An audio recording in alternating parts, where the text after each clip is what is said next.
Muy bien, continuamos con el Evangelio según San Marcos y seguimos en el capítulo primero.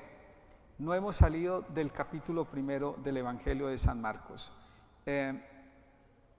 Yo quisiera hoy, me parece a mí, tener un mejor entendimiento de la palabra de Dios,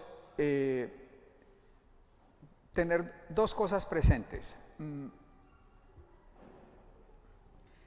Lo primero, yo ya lo había dicho hace 2 semanas, si mal no estoy, fueron 2 domingos pasados, que les explicaba yo la visión del mundo del evangelista San Marcos.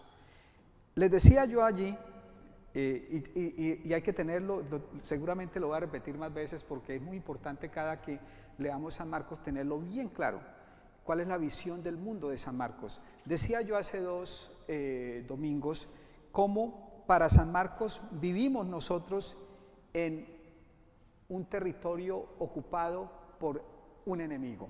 Es el territorio, este mundo es el territorio en el cual un enemigo nuestro, un enemigo del mundo, ocupa el territorio, como que ha invadido el mundo y por tanto ha invadido también el mundo externo a nosotros y el mundo interno a nosotros. Ese enemigo es el malo, es el diablo, esa palabra la utiliza el Evangelio, es el poder de Satanás, también esa palabra la utiliza el Evangelio. Aquí me salió esta señora Siri, yo no estoy hablando con ella y me salió el diablo por todas lados y yo no puedo leer lo que quiero leer, mire, vea, no me deja. A ver, Siri, ¿está escuchando mi voz? Entonces, ese poder demoníaco, demonio también es otra palabra que utiliza San Marcos, es el poder que tiene ocupado el mundo y también el mundo del ser humano. Cuando digo el mundo, es el mundo del ser humano también. San Marcos utiliza, como lo he venido diciendo ya en este momento, varias palabras para nombrar ese poder: Satanás, diablo, demonio, legión. Cuando cuando Jesús encuentra a este hombre que merodea por un cementerio y le pregunta cuál es tu nombre, él dice: mi nombre es Legión, porque somos muchos. ¿Sí recuerdan? Está en el Evangelio de San Marcos. Luego el demonio le pide que le permita entrar en unos cerdos, ¿sí recuerda? Y los cerdos se van al río. Bueno, Beelzebul es otro nombre que San Marcos utiliza para describir este poder contrario a Dios, poder que, como les decía, domina este mundo. Entonces, estamos bajo ese poder. Pero el Evangelio de San Marcos muestra cómo Jesús, y también yo lo decía hace 2 domingos, Jesús viene a instaurar el reino de Dios o el dominio de Dios. Y para instaurar ese reino de Dios o ese dominio de Dios, tiene que subyugar, si se quiere, tiene que oprimir y tiene que vencer el demonio o el poder del demonio o el poder del malo, del Satanás, del diablo. Y todo lo que pasa en el Evangelio, de hecho, es la actividad salvadora y liberadora de Jesús sobre ese poder. Es decir, Jesús hace y dice cosas para desatar ese poder del mundo y liberar al mundo del yugo de ese poder. El culmen de esa liberación sucede en la cruz. El culmen de esa liberación sucede con el misterio pascual que llamamos nosotros, es decir, la pasión, muerte y resurrección de nuestro Señor Jesucristo. Y voy a decir una cosita nada más para que tengan en cuenta. Y con esto cierro este primer punto. No, voy cerrando el primer punto. El dominio de Dios que subyuga el dominio de Satanás o el dominio del diablo, sucede, yo ya lo he dicho en otras veces, pero usted también tiene que tenerlo claro en la cabeza. A fuerza de repetirlo, yo espero que les quede en la cabeza y en el corazón. Sucede como dicen los teólogos, ya, pero todavía no. Es decir, sí sucedió en la muerte y resurrección, muerte en cruz y resurrección de nuestro Señor Jesucristo, sucedió totalmente, pero todavía no, en el sentido de que la plenitud de esa liberación no se da todavía. Todavía estamos como en la mitad de la liberación, ¿sí me hago entender? Es decir, todavía el malo, el demonio, el diablo, sigue merodeando como león rugiente. Dice San Pedro, si mal no estoy, en una de sus cartas, son 2 cartas de San Pedro. Creo yo que es en la primera carta de San Pedro, que dice que el enemigo, el diablo, como león rugiente, anda buscando a quién devorar. O sea que todavía no se ha hecho efectiva la liberación plenamente, pero ya empezó, para que lo tengan claro, ¿ok? Porque podrán decir, pero bueno, todavía sentimos ese yugo. Sí, ciertamente, los teólogos dicen es el ya, pero todavía no. Muy bien, les decía yo que una de esas palabras con las cuales San Marcos, y esto es bien importante, describe o nombra ese poder, es diablo en español. Y diablo traduce una palabra griega que es, y escúchenla bien, diabolos. Está formada por 2 palabras, dia y bolos. Dia, nosotros la tenemos en español, por ejemplo, cuando decimos diálogo. Está formada por 2 palabras griegas, dia y logos. Logos significa palabra, verbo, que es la palabra hablada propiamente y también escrita. ¿Sí me hago entender? Y día significa 2 en últimas. Día tiene que ver con 2. No es el día y la noche, sino el día. Por eso es diálogo, una palabra de 2. Por eso cuando uno habla y el otro no escucha, propiamente no hay un diálogo, sino un monólogo. Mono, uno, y logo. O sea que es un hablar para sí mismo. Hay monólogos en teatro, por ejemplo. El monólogo, sí, quizás han escuchado usted hablar de eso. Entonces la palabra diabolos está formada por esa primera dia, que significa 2, que significa propiamente división en 2 partes, y bolos viene de baleín, que es un verbo que significa tirar. Por tanto, diabolos, el diablo, es aquel que tira y separa, hace 2. Hace una división. ¿Sí soy claro? Divide. Esa es la primera, bueno, no la primera, una de las tareas del diablo. Dividir, separar, fragmentar. De distintas maneras. Hace una división, hace una separación. Etimológicamente eso significa diablo. Muy bien, grábenlo en la cabeza y ahorita yo dije que eran 2 puntos que teníamos que tener en cuenta para entender el evangelio de hoy. Ahora voy con el segundo, lepra. El evangelio dice hoy que un leproso se acercó a Jesús. La palabra griega para leproso es lepros y para lepra es lepra, igualita. Se utiliza la misma palabra griega. En el Levítico, en el libro de Levítico, que es nuestra primera lectura, se habla también de lepra. Miran ustedes en qué capítulo es, capítulo 13 y 14 también, todos esos dos capítulos tratan de la lepra. La palabra hebrea para lepra es zarat. Si ustedes van y leen Levíticos, se van a dar cuenta que zarat es utilizado no solo como una enfermedad en la piel, sino también algo que puede pasar en la ropa y en las paredes de la casa. Yo los invito a que lean Levíticos 3 y 14, ahí van a ver eso.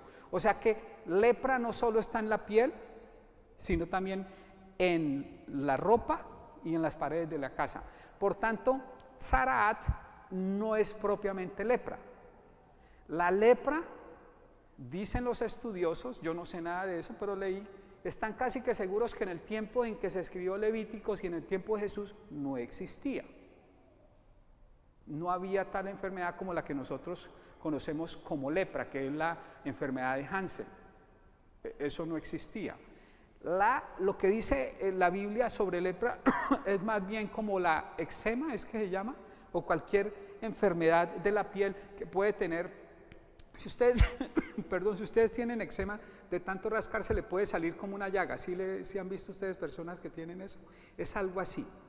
Tzaraat es eso.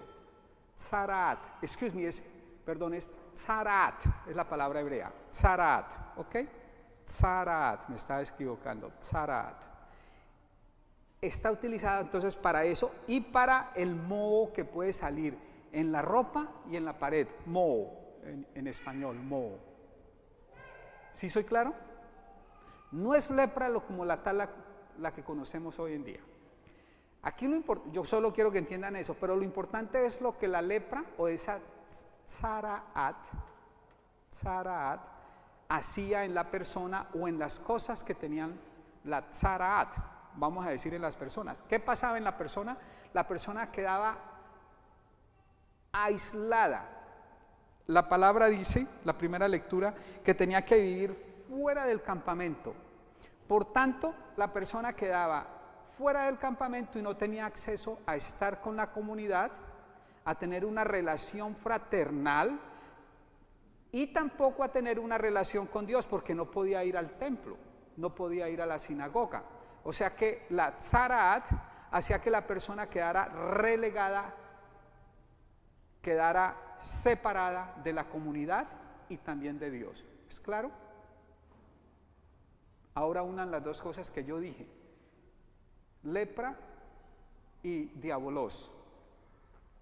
La lepra entonces espiritualmente, o la tzaraat, hay que entenderla como la acción del diabolos que hace que haya una separación y se separe y no haya comunidad y unidad.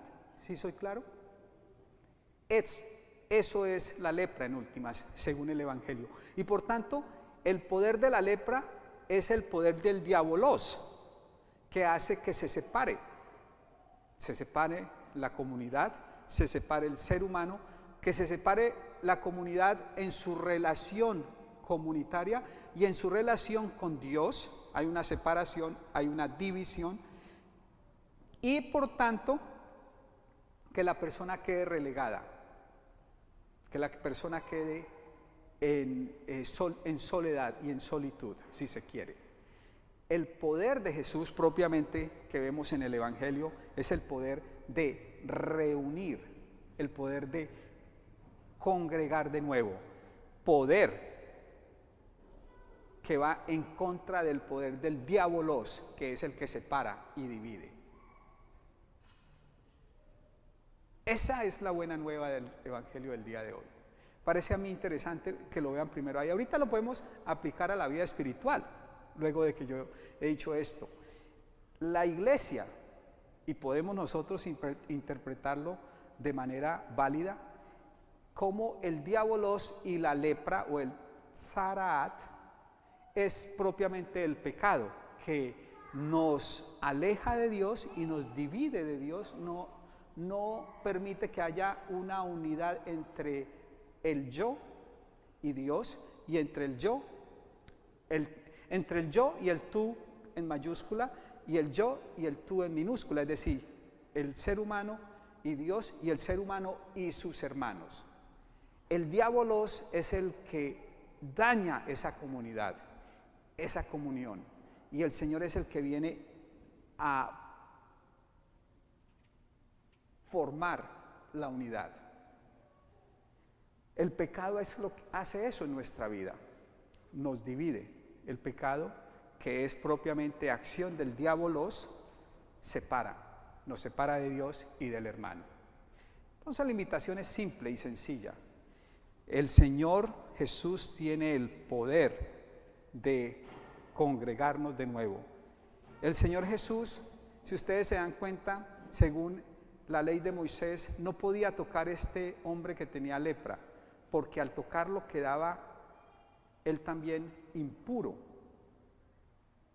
Pero el poder del Señor es más grande que el poder del diabolos, que hizo de esta persona una persona impura, si se quiere, y en vez de el impuro contagiar a Jesús de esa no pureza, lo que pasa es que Jesús sana al que es impuro. Entonces sale de Jesús una fuerza sanadora y hace de la persona que está separada una unidad. Eso es lo que pasa cada que nos acercamos al Señor. Eso es lo que pasa cada que ponemos nuestras impurezas en manos del Señor, nuestro pecado en manos del Señor. Entonces, pongámosle hoy al Señor en sus manos, pongámosle hoy al Señor todo nuestro pecado y pidámosle que nos ayude a ser uno, personalmente uno, comunitariamente uno. Porque el diablo o el diabolos actúa de esa manera, dividiendo. Cada que haya división y todo lo que divida a la comunidad, casi que puede decirse con toda tranquilidad que es el diabolos actuando. Todo lo que divida a la comunidad podremos decir que es el diabolos actuando. Y entonces, si ustedes lo ven de esa manera, sí que está por ahí presente o no, dividiendo las familias, la persona como en sí misma la divide, dividiendo las familias, dividiendo la congregación, dividiendo la nación, dividiendo el mundo, dividiendo nuestra relación consigo mismo, con Dios y con nuestros hermanos. Si se pierde la unidad con Dios, se pierde la unidad consigo mismo y la unidad con el hermano. Es clave esa relación con Dios unitaria. Y el diabolos lo que hace es siempre, bueno, y ese es su trabajo, dividir. Pero el del Señor es reunir y hacer uno.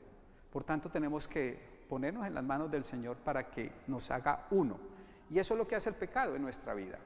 Entonces, pidámosle al Señor que nos ayude a poner en sus manos y a permitir que Él toque nuestro corazón, nuestra comunidad, nuestra nación, nuestro mundo, para que nos devuelva la armonía y la unidad con Dios. Y de esa manera nos devuelva la armonía y unidad con nosotros mismos y con el hermano. Que así sea. Ponemos de pie y profesamos juntos nuestra fe.